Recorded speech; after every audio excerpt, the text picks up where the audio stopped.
Bismillahirrahmanirrahim. Babus sholati ay hadza babus sholat, utawi iki iku bab martelake salat. Hiya utawi salat syar'an ing dalam syara'i iku aqwalun wa af'alun makhsusatun muftatahatun bit takbir muhtatamatun bit taslim. Wahia utawi salat syar'an ing dalam syara'i iku aqwalun pira-pira ucapan wa af'alun lan pira-pira tingkah makhsusatun kang tertentu muftatahatun kang den kawiti bitakbiri kelawan takbir muhtatamatun tur kang den pungkasi bitaslimi kelawan salam. Sumiyat bidzalika, sumiyat den arani apa aqwalun wa af'alun makhsusatun muftatahatun bit takbir muhtatamatun bit taslim listimaliha karana mengkune aqwalun ila akhirih, listimaliha karana mengkune aqwalun wa af'alun ila akhirih ala sholati ing atase salat lughatan ing dalem lughate, lughatan ing dalem lughate. Wa hiya utawi as-shalat lughatan iku ad-du'a'u donga. Wa hiya utawi as-shalat iku ad-du'a'u donga.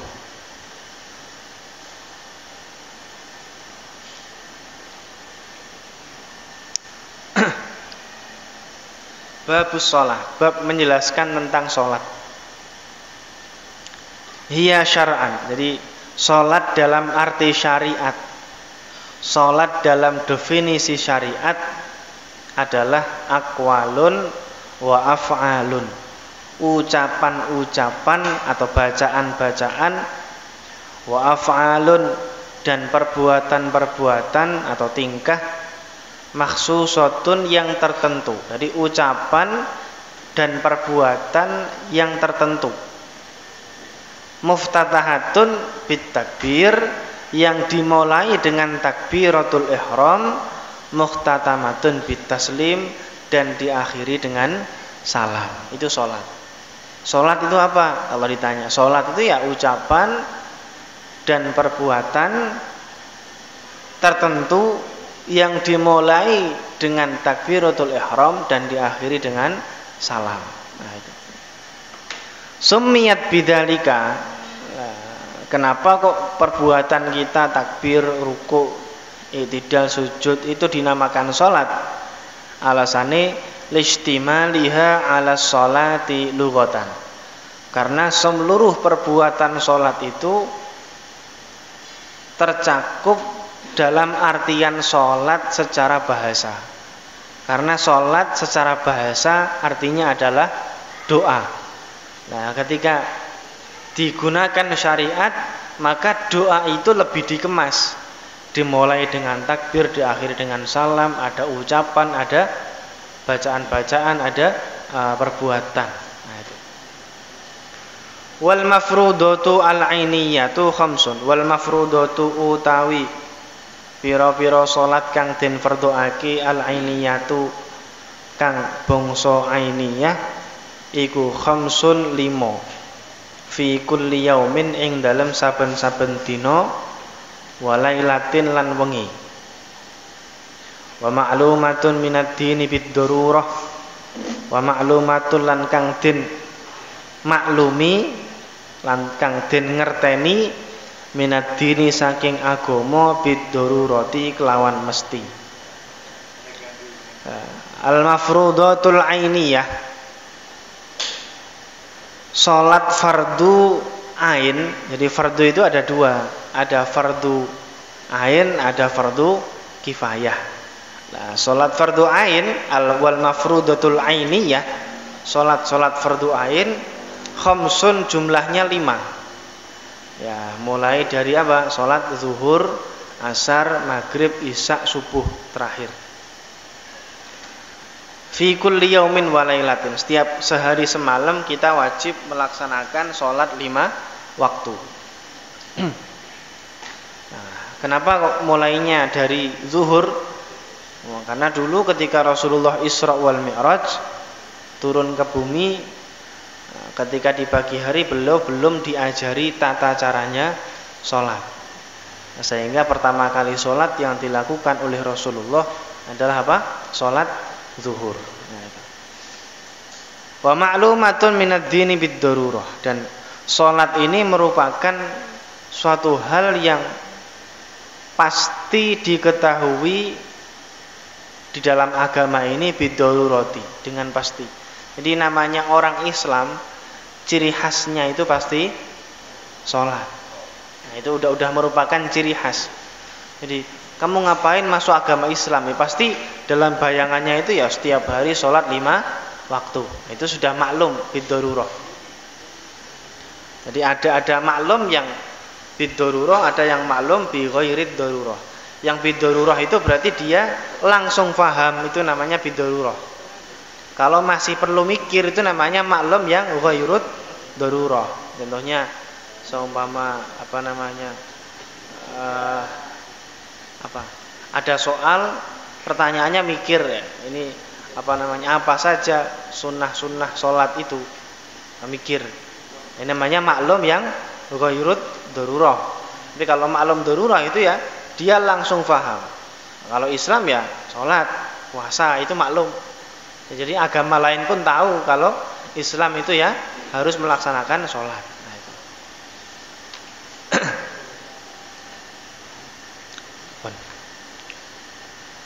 Fayakfuru jahiduha, fayakfuru mongko dadi kafir sapa jahiduha wong kang ngangasi sholat. Maka orang yang orang yang ngeyel, tidak mau sholat karena mungkin menganggap sholatnya itu tidak wajib, atau dia ngapain sholat, yang penting kan saya syahadat, ya begitu. Maka orang yang seperti ini bisa kufur dengan ucapan seperti itu. Orang yang sangat menentang sholat maka dia dihukumi kafir. Karena apa? Sholat itu merupakan suatu hal di dalam agama Islam yang maklum, yang sudah diketahui. Walam tajtami hadhil khamsu, walam tajtami lan ora dadi kumpul apa hadhil khamsu ikilah 5 li ghairi nabiyina keduwene liyane nabi kita Muhammadin sallallahu alaihi wasallam, rupane Kanjeng Nabi Muhammad sallallahu alaihi wasallam. Wa furidat lantin fardhuake apa as-shalat Lailatul Isra'i ing dalem bengine den lakokaken Kanjeng Nabi. Lailatul Isra'i ing dalem wengine den lakokaken Kanjeng Nabi ba'dan nubuwati ing dalem sakwuse dadi nabi. Bi asyri sinina kelawan kacek 10 pira-pira taun, wa salasati asyhurin lan 3 pira-pira wulan, lailata sab'in tegese malem 7, wa isyrina lan 20 min Rajab saking bulan Rajab.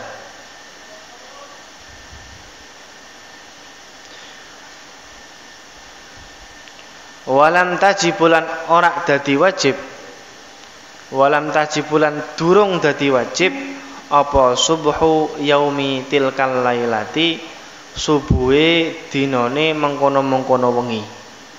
Li adamil ilmi krana ora anane weruh, li adamil ilmi krana ora anane ngerti utawa weruh bi kaifiyatiha kelawan carane subuh. Bi kaifiyatiha kelawan carane subuh. Pun. Jadi sholat 5 waktu ini tidaklah kumpul selain kepada Nabi kita Muhammad sallallahu alaihi wasallam. Ini nabi-nabi terdahulu ya sholat. Sholatnya ada yang asar, ada yang subuh saja, ada yang zuhur saja, ada yang maghrib saja, isya saja. Tapi kalau kita umatnya Nabi Muhammad sallallahu alaihi wasallam, beliau melaksanakan sholat 5 waktu secara keseluruhan.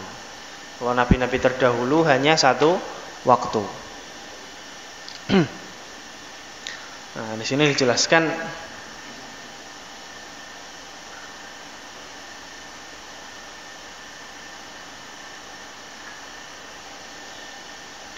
dijelaskan bal kanat mutafarriqatan fil anbiya. Tapi sholat itu terpecah-pecah di antara para nabi. Fasubhu sholatu Adam. Subuh itu sholatnya Nabi Adam. Wa zuhru sholatu Dawud. Zuhur sholatnya Nabi Dawud. Wal asru sholatu Sulaiman. Sholat asar sholatnya Nabi Sulaiman. Wal maghribu sholatu Ya'qub. Maghrib adalah sholatnya Nabi Ya'qub. Ya'qub itu bapaknya Nabi Yusuf yang ganteng, itu Nabi Yusuf, bapaknya Nabi Ya'qub. Sholatnya sholat maghrib. Wal isya'u sholatu Yunus. Sedangkan sholat isya adalah sholatnya Nabi Yunus. Kama sayadkurhu syarih fi mabhati awqatis sholati anir Rafi.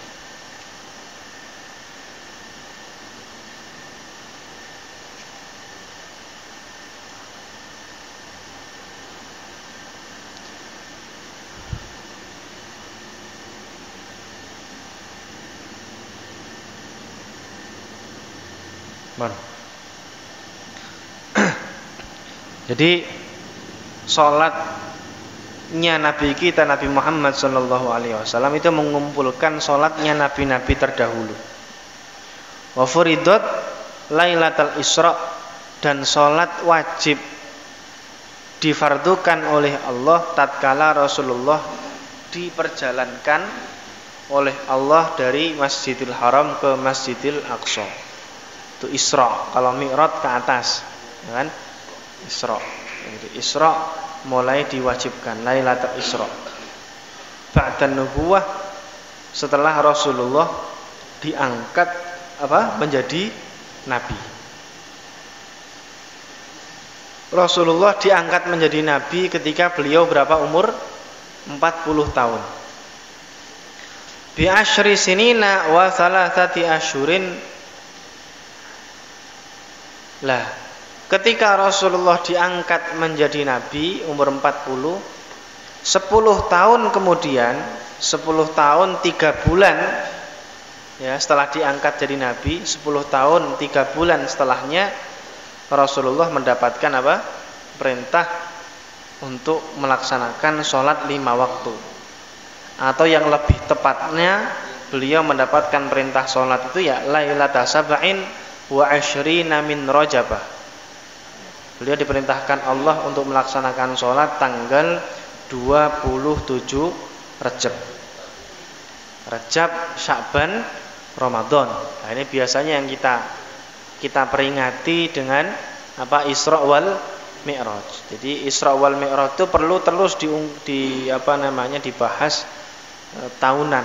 Karena agar kita semua ini tahu sejarahnya Rasulullah ini pertama kali mendapatkan perintah sholat itu seperti apa. Jadi kita harus paham sejarahnya sholat.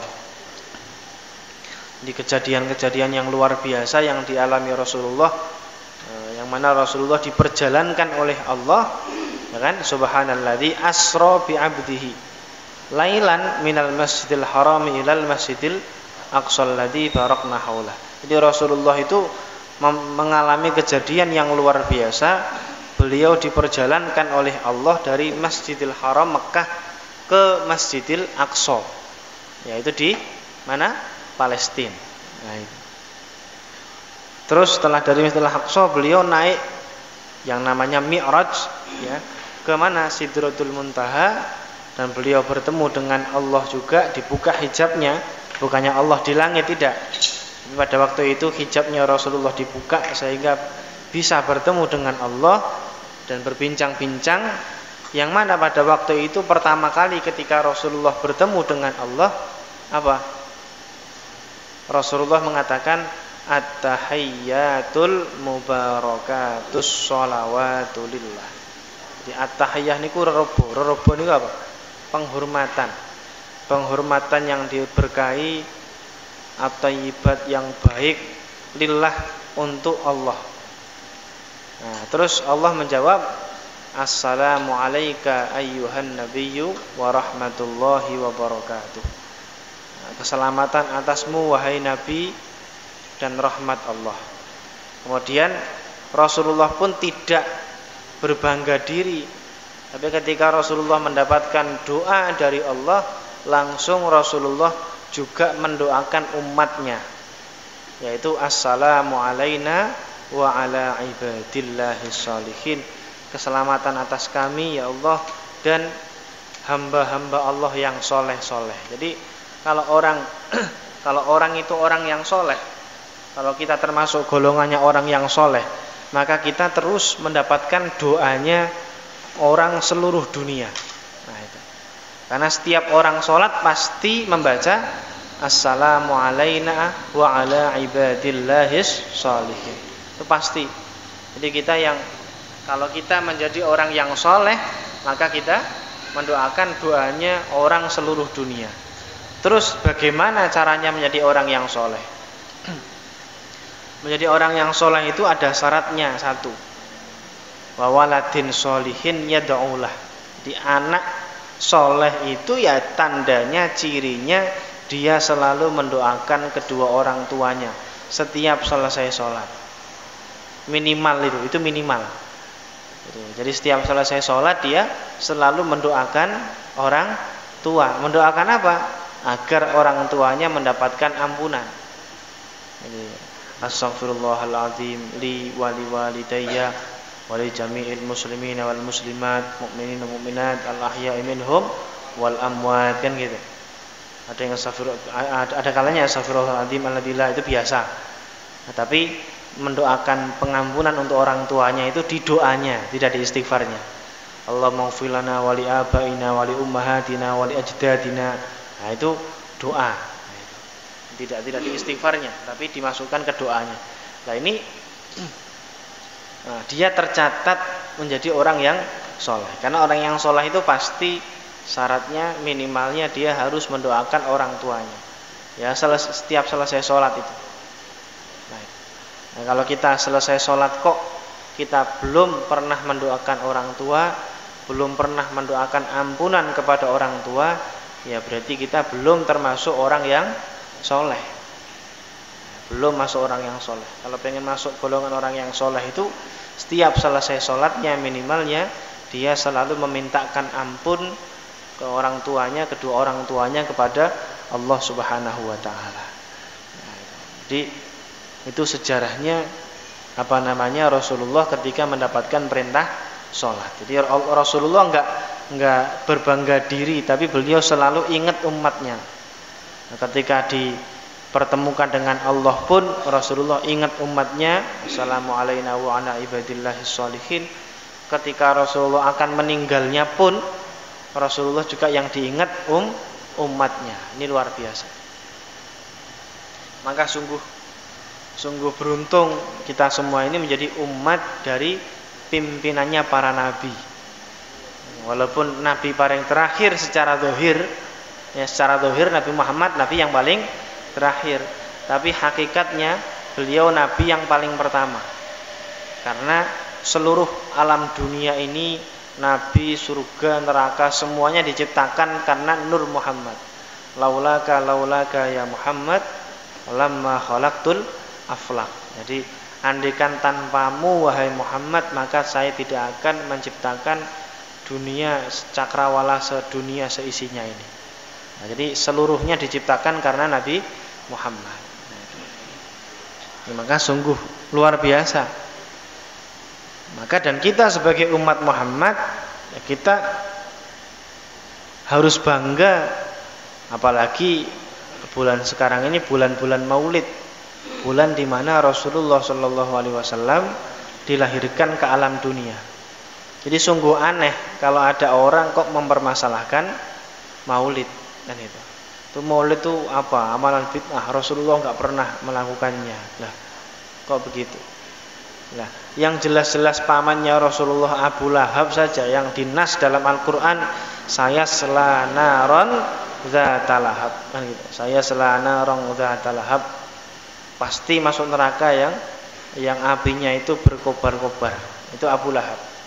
Beliau setiap hari Senin itu Abu Lahab itu mendapatkan keringanan siksa, khuffifa alaihil adzab. Ini orang kafir. Lah kita sebagai umat Islam senang dengan kelahiran Nabi, kok dipermasalahkan? Aneh itu. Ya kan aneh. Mau kita punya keponakan lahir kan senang. Kita punya anak lahir senang lah. Di Maulid itu ekspresi kesenangan kita akan kelahiran baginda Nabi Muhammad sallallahu alaihi wasallam. Makanya para ulama itu banyak menyusun untayan-untayan kalimat-kalimat dalam Maulid itu, kalimat-kalimat yang indah. Ada yang mengatakan asyraqal badru asyraqal badru ya. Alaina asyraqa telah bersinar al-badru bulan purnama. Nah, karena apa? Kok para ulama itu mengistilahkan Rasulullah dengan bulan purnama? Karena bulan purnama itu lambang kesempurnaan. Ada yang dalam Maulid Sintud Duror. Asyraqal kaunu btihaja, kan gitu. Kaun. Beliau menggunakan kata-kata kaun. Kaun itu ya semua seisinya. Jadi yang berbangga itu enggak hanya orang Islam saja, tidak hanya manusia saja, bahkan kaun seluruh dunia seisinya ikut bangga dengan kelahiran Rasulullah sallallahu alaihi wasallam. Jadi ibtihaja itu dia saking senangnya ya, jadi joget orang saking senangnya itu sampai dia joget. Tapi kalau kiai kan tidak pas kalau diistilahkan joget itu enggak pas kan itu. Jadi saking senangnya ya, maka dengan kita memperingati Maulid. Jadi orang yang ikut Maulid itu sungguh luar biasa. Minuman, makanan yang di depan yang dihidangkan ke kita itu semuanya berkah dan semuanya obat. Nah itu. Bahkan dalam kitab An-Ni'matul Kubra fi kayfiyati asma arto itu termasuk salah satu cara mengasma duit itu juga caranya duit itu dibacain kitab Maulid. Entah itu berjanji, entah itu tiba, sintud duror. Jadi uang berkah. Nah ini luar biasa berkahnya.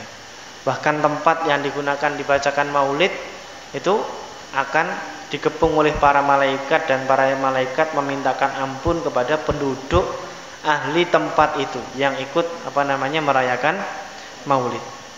Bahkan tempat itu akan diberikan keamanan oleh Allah, tidak terjadi pencurian, tidak terjadi kebakaran, tidak terjadi maling, semacam-macam.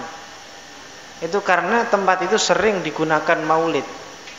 Coba di sini orang naruh motor di depan sini, masjid sini pasti aman. Saya jamin itu. Bukan yang jamin bukan saya. Tapi keterangannya Imam Suyuti itu ada di kitab Syarhis Syama'il. Bahwasanya tempat yang digunakan Maulid itu akan diamankan oleh Allah dari pencurian, dari kebakaran. Insya Allah aman. Ya, syukur-syukur aman dari penggusuran. Nah, lebih aman lagi. Dan ini benar, gusuran juga iya. Saya dulu pernah punya teman, orang mana itu, orang stasiun kota. Nah, dia tak suruh nadar, coba sama nadar biar selamat. Jadi andaikan ya Allah, andaikan saya enggak digusur, saya nadar mau mengadakan Maulid Nabi. Nah, nadarnya begitu. Itu rumahnya udah diukur itu, udah pasti terbongkar lah. Tapi dia nadar begitu. Allah, kalau saya enggak jadi dibongkar ini, maka saya akan mengadakan Maulid Nabi. Ternyata benar, rumahnya ya kena bongkar tapi sedikit, gitu. Enggak semuanya. Jadi kayak rumah depan, rumah tamu, kamar, belakang, dapur ya. Yang belakangnya aja kena bongkar sedikit, yang seutuhnya enggak. Nah, ini berkahnya dia nazar mengadakan Maulid Nabi. Nah, ini luar biasa. Dia menggunakan Rasulullah itu sebagai wasilah. Ya, karena doa kita ini enggak akan diijabah oleh Allah ketika kita tidak tidak menyangkut-nyangkutkan nama Muhammad. Nah, itu. Doa itu tidak akan tembus sampai langit kalau doa kita tidak ada sholawatnya. Nah, kalau pengen diijabah doanya, itu salah satu syaratnya harus apa? Ada sholawat di permulaan dan akhirnya. Jadi dimulai dengan hamdalah, memuji-muji Allah, kemudian sholawat, kemudian hajatnya disampaikan. Setelah itu ditutup dengan apa namanya? Sholawat dan hamdalah. Baik. Itu salah satu. Walaupun masih banyak lagi syarat yang harus dia penuhi. Yaitu apa? Ya makanannya harus halal. Jadi makanannya harus halal, pakaiannya harus halal, harus suci kan gitu. Jadi apa yang dia konsumsi tidak dari barang-barang yang haram. Bon, kembali lagi. Walam tajib subhu yaumi tilkal lailah. Dan pada malam itu, pada malam Rasulullah itu sedang Isra wal Mi'raj. Ya. Kemudian beliau turun ke bumi, kembali lagi ke Mekah. Kan subuh, ya kan? Pada waktu itu Rasulullah tidak melaksanakan sholat subuh. Kenapa? Belum wajib, walaupun sudah ada perintah, tapi belum diajari cara. Kan gitu. Jadi sudah ada perintah Allah untuk sholat, tapi belum diajari malaikat Jibril caranya. Akhirnya sholat subuh itu belum dilaksanakan sama Rasulullah. Akhirnya paginya duha, waktu duha lah ya mungkin ya, itu diajari cara-cara sholat, cara-cara wudhu juga. Akhirnya setelah itu Rasulullah memulai sholatnya di waktu zuhur. Walam tajib, dan tidaklah wajib subhu yaumi tilkal lailah, subuhnya pada hari malam itu. Li adamil ilmi bi kaifiyatiha, karena belum tahu tata cara sholat yang dilakukan itu seperti apa.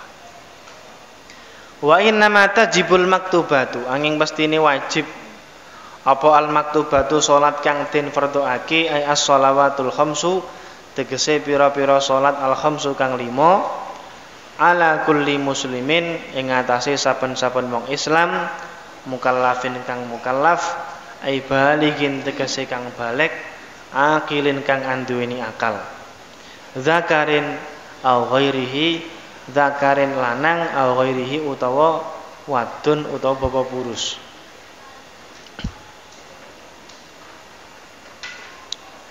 Tahirin kang suci. Fala tajibu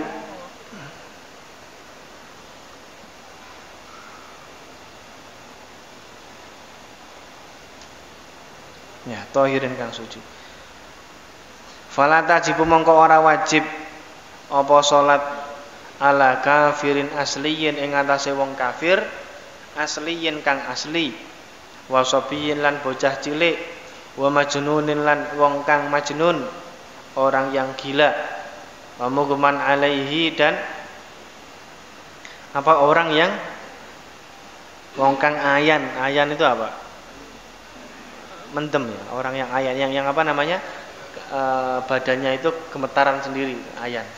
Kayak keluar busa itu kan ayan namanya. Ayan itu enggak ingat. Iya, kayak orang step lah ya. Nah, itu step. Ayan. Mughma alaih, wasakron, dan wong mendem.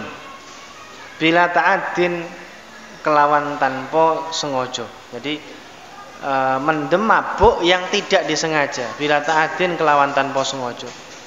Li'adami taklifihim, karena ora onone mukallafi kabeh mau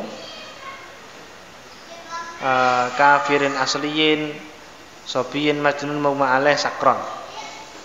Wala ala haidin, lan ora wajib apa salat ala haidin ay wala tajibus salatul maktubatu ala haidin, lan ora wajib apa salat ala haidin ing atase wong kang haid, wa nufasaa, lan wong kang nifas, lan wadon kang nifas.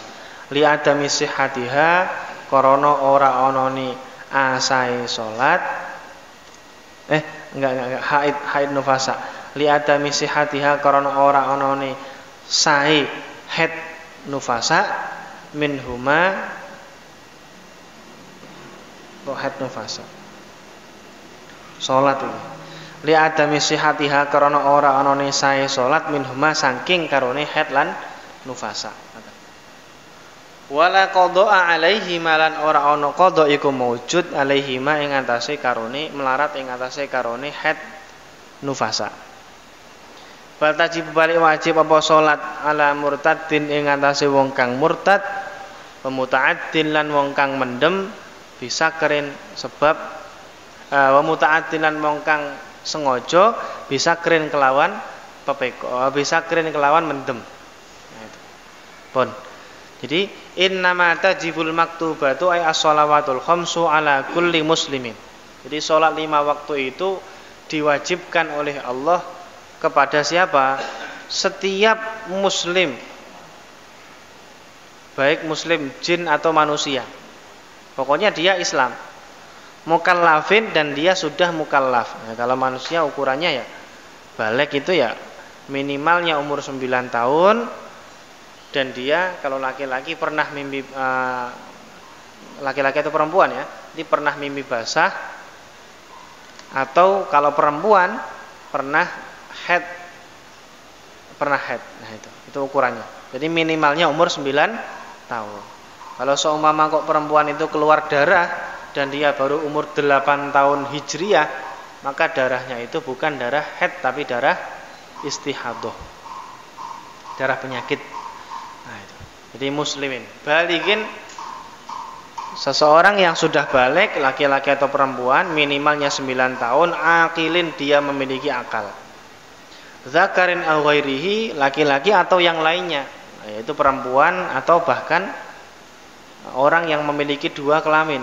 Nah, sama tetap mereka wajib untuk sholat. Tahirin yang mereka itu harus suci. Ya, suci zahirnya juga suci akidahnya.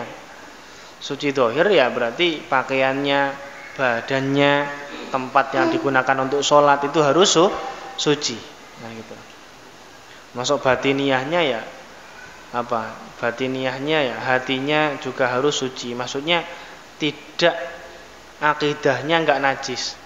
Nah, kalau orang kafir itu kan akidahnya najis. Jadi innamal musyrikuna najasun itu akidahnya najis, bukan orangnya tapi akidahnya. Fala tajibu ala kafirin asliyin, maka sholat itu tidak wajib atas orang kafir asli. Nah, orang yang memang dari dulunya memang kafir, tidak pernah masuk ke agama Islam. Orang kafir asli, maka dia tidak wajib sholat. Kecuali orang yang pindah agama. Kayak kemarin siapa itu? Sukmawati ya itu. Nah itu kan dia muslim asalnya. Kemudian dia pindah agama jadi apa? Konghucu ya. Konghucu. Kemudian Buddha apa? Hindu. Nah setelah itu andaikan nanti dia masuk Islam lagi, maka dia wajib mengqadha sholatnya semuanya. Nah, kalau dia sekarang sholat ya nggak sah, wong dia sudah keluar Islam. Kalau pengen sholat ya harus masuk Islam dulu, syahadat dulu. Gitu, harus suci dulu akidahnya. Jadi maka tidak wajib sholat itu bagi orang kafir yang asli, wasobiyin dan anak kecil. Anak kecil ini ya dari bayi sampai umur berapa? Sampai sebelum balik. Nah, ketika sudah umur 7 tahun maka orang tuanya wajib menyuruhnya sholat.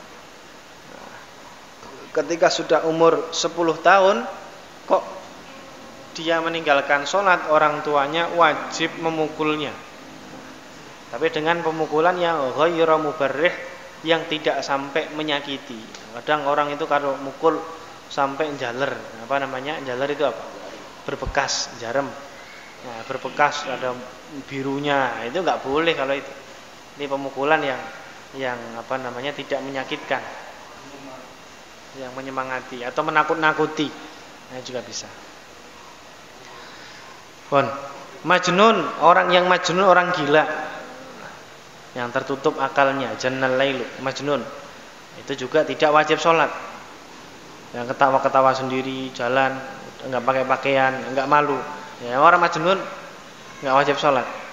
Mugma alaih atau orang yang hilang akalnya, orang yang ayan, kayak step, dia juga tidak wajib sholat. Wasakron bila ta'addin, dan orang yang mabuk, yang mabuknya itu tanpa disengaja. Nah, dia entah minum apa, minum pil tapi salah pil. Yang pilnya dikira pil obat tapi ternyata pil koplo. Nah, akhirnya mabuk dia. Mabuk, nah, kan nggak sengaja, karena dia nggak sengaja salah minum. Nah, akhirnya mabuk, makanya dia nggak wajib sholat.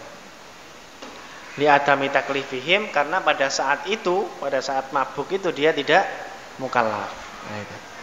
Wala ala haidin, begitu juga sholat itu tidak wajib bagi perempuan yang sedang haid, perempuan yang sedang menstruasi, wa nufasa, atau perempuan yang sedang mengalami sedang keluar darah nifas. Darah nifas itu darah yang keluar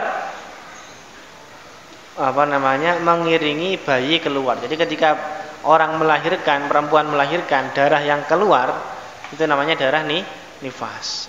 Nah, darah nifas, orang yang sedang mengeluarkan darah nifas, mereka tidak wajib untuk melaksanakan sholat. Jadi orang haid, orang yang nifas, mereka tidak wajib. Jadi sholat itu gugur pada mereka. Dan mereka juga li adami sihatiha minhuma. Kalau melakukan malah dosa. Kalau sholat malah dosa. Wala qadha alaihima, dan tidak usah diqadha. Nah, ini kalau sholat.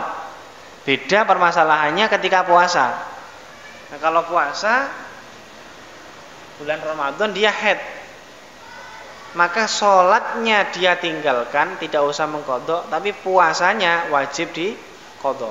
Nah, sholatnya tidak wajib diqadha, tapi puasanya wajib diqadha. Kenapa kok dibedakan? Ya beda, karena sholat itu berat. Kalau haidnya sampai 15 hari, nah itu sholatnya sholat tarawih nanti kan gitu. Nah, di qadhanya luar biasa itu, berat. Tapi kalau puasa kan 30 hari. Nah, itu kan nyicil kan bisa. Jadi Syawal nyicil, puasa Ramadan berapa hari? Berapa, atau di model Senin Kemis cepat, ya kan? Cepat selesai utang puasanya itu. Bal tajibu ala murtaddin wa muta'addin bisakrin. Bahkan akan tetapi sholat itu wajib bagi orang yang murtad. Jadi orang yang murtad dia wajib seketika masuk Islam. Ketika dia tidak masuk Islam, berarti selama itu terus menerus dia akan semakin dosa terus. Nah, itu. Jadi orang yang murtad dia wajib masuk Islam. Wajib cepat-cepat masuk Islam dengan mengucapkan 2 kalimat syahadat. Nah, itu. Dan kalau dia murtad, otomatis dia tidak bisa melaksanakan sholat, ya, karena keyakinannya murtad, ya kan? Nah, terus kapan dia qadhanya? Nanti kalau sudah masuk Islam, sudah syahadat lagi, maka dia wajib mengqadha seluruh sholat-sholat yang dia tinggalkan. Kok begitu? Iya, karena sebagai apa? Sebagai litadrib wa tamrin, untuk mengajarinya bahwasanya agama ini tidak sembarangan. Jadi biar orang itu tidak gampang meninggalkan sholat. Bahkan orang yang meninggalkan sholat saja 1 kali saja wajib diqadha, kan gitu. Itu tujuannya apa ya? Agar mereka itu tidak gampang. Loh, hati-hati loh dengan ucapan-ucapan yang seperti ini, itu bisa menyebabkan kalian kufur, keluar dari Islam. Gampang, tinggal syahadat lagi. Nah, ini salah. Kenapa? Karena kalau orang murtad, kalau murtad itu menjadikan seluruh amal baiknya dihapus semua. Jadi semua amal-amal sholatnya, puasanya yang dulu dia lakukan hangus semua, gara-gara dia murtad. Makanya nggak ada dosa yang lebih besar daripada murtad, itu nggak ada. Ya paling besar itu murtad. Ya, zina, ya itu dosa besar, nyolong dosa besar. Tapi ya syirik itu, syirik itu ya murtad itu. Dia menyekutukan Allah, itu murtad, dia syirik itu. Syirik. Jadi ketika dia syirik menyekutukan Allah, berarti dia murtad, jangan keluar dari Islam. Itu dosa yang paling besar, tidak ada yang lebih besar daripada murtad atau syirik itu. Jadi syirik itu perbuatannya, ya kan? Lah murtad itu istilahnya irtadda, dia keluar dari agama. Istilahnya namanya murtad. Nah, syirik itu perbuatannya, tapi istilahnya namanya murtad. Jadi bal tajibu ala murtadin muta'addin bisakrin. Kan tapi sholat itu wajib bagi orang yang murtad, muta'addin bisakrin, dan orang yang sengaja untuk mendem. Jadi dia sengaja minum minuman sehingga otaknya rusak, mendem, maka dia tetap wajib untuk sholat. Nah, ketika sudah sembuh, ketika sudah enggak mendem lagi, dia wajib untuk sholat. Wa yuqtalu ay al-muslimu al-mukallafu at-tahiru haddan bidarbi unuqihi wallahu alam bishawab. Ada pertanyaan? Silakan.